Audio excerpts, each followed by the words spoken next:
एकता हमारे अस्तित्व को कायम रखती है और विभाजन हमें पतन की ओर ले जाता है। मैं हूं विनी आपके साथ और चलो आज कुछ अच्छा सुनते हैं। सुनाती हूं आपको श्याम बाबू की कहानी। श्याम बाबू वो जिन्होंने अपनी जीवन में कभी सिर्फ अपने बारे में नहीं सोचा। जब भी वो अपनी तरक्की के बारे में, अपने आगे बढ़ने के बारे में सोचते थे तो उनका मकसद होता था कि वो साथ साथ कुछ और लोगों को भी आगे ले जाएं। उनकी वजह से किसी और का भी भला होना चाहिए।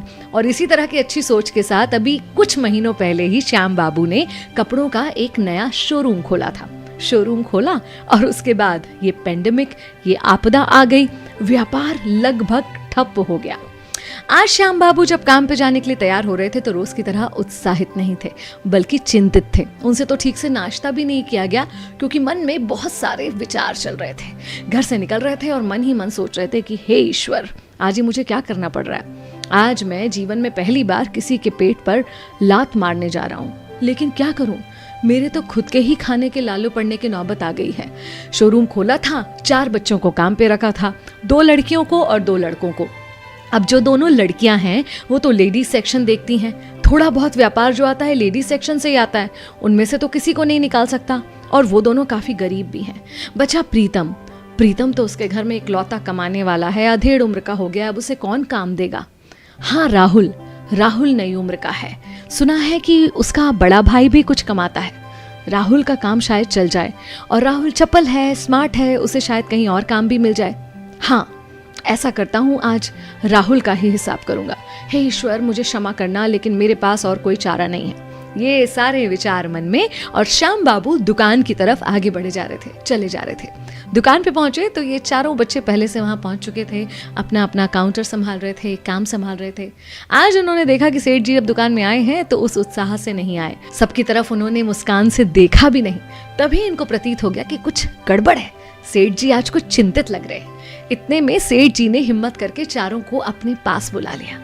पास बुलाकर कहा कि मुझे तुम चारों से कुछ बात करनी है। चारों एक दूसरे का चेहरा देखने लगे और जैसे भांप गए थे कि कुछ गड़बड़ आज होने वाली है। आगे सेठ जी ने कहा कि मुझे तुम चारों में से एक का आज हिसाब करना पड़ेगा। उन चारों के माथे पर चिंता की लकीरें और गहरी हो गई और इतने में सेठ जी ने कह दिया कि राहुल बेटा, आज तुम्हारा आखिरी दिन होगा, मुझे माफ करना, लेकिन काम धंधे व्यापार की स्थिति तुम जानते हो, इसलिए मुझे मजबूरन ये करना पड़ रहा है। राहुल जो चेहरे पे हमेशा उत्साह रखता था आज बहुत उदास था और इतनी उदासी में भी उसने बस ठीक है अंकल इतना ही कहा। लेकिन ये सुनकर कि बाकी 3 की जॉब सुरक्षित है, बाकी 3 के चेहरे पर भी कोई खास खुशी नहीं थी। उनमें से एक लड़की तो लगभग कुछ कहते कहते रुक गई। तब श्याम बाबू ने कहा कि बेटा कुछ कहना चाह रही हो? तो उसने कहा हाँ अंकल, मैं राहुल के पड़ोस में रहती हूँ और कुछ ही दिनों पहले राहुल के बड़े भाई की भी नौकरी चली गई है, इसकी मम्मी भी बीमार रहती है, इसे काम से मत निकालिए अंकल।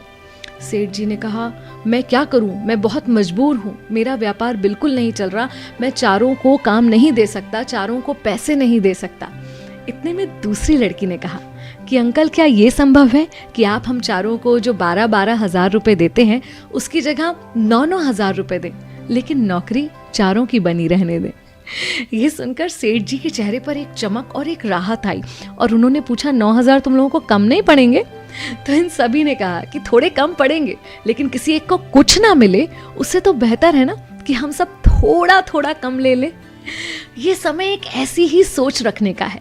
ये समय सिर्फ अपने स्वार्थ के बारे में सोचने का नहीं, बल्कि इस समाज, इस सोसाइटी के बारे में सोचने का है। ये मत सोचिए कि जो भी नफा, जो भी मुनाफा आ रहा है वो सब आपके पास आ जाए।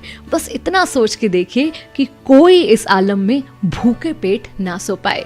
यही एक तरीका है जो इस विपत्ति से हमको और इस समाज को बाहर निकाल पाएगा। मैं विनी आपके साथ, चलो आज कुछ अच्छा सुनते हैं।